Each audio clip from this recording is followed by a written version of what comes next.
Er du en af dem, der stadig ikke helt har besluttet dig for, om du skal til ind og se X-Men Days of Future Past, så bliv hængende her, fordi i dag der giver jeg min anmeldelse af den nyeste X-Men. We've been given a second chance.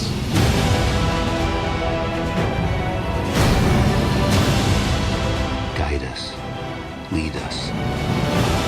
I don't want your future! We were supposed to protect them! You're afraid. I remember. I Days of Future Past starter vi ud i en meget mørk og dystopisk fremtid.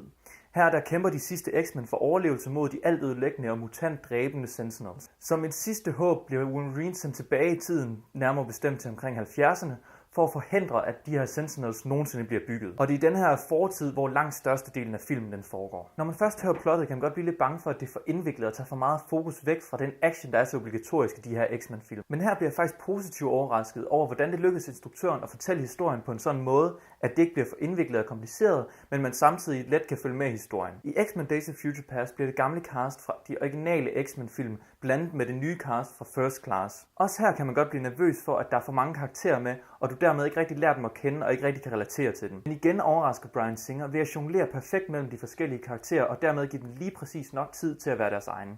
Nogle af karaktererne havde faktisk næsten ikke nogen replikker, men så fik de deres egen kampsekvens, hvor det faktisk lykkedes dem uden at sige noget og vise deres personlighed. Og det bringer mig selvfølgelig videre til actionen i Days of Future Past, som var fænomenal.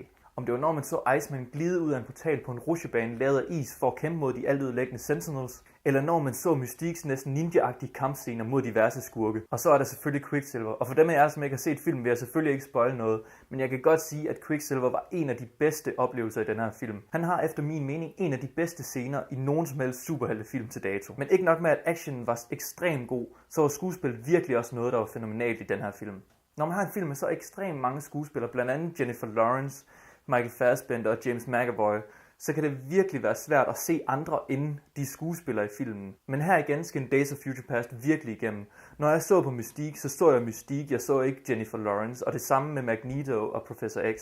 Det var ekstremt godt skuespil. Specielt en scene står klart i min hukommelse. Igen vil jeg ikke spoile noget, men det er på et tidspunkt, hvor Magneto og Professor X de endelig skal konfrontere hinanden efter den hændelse, der har været i slutningen af First Class.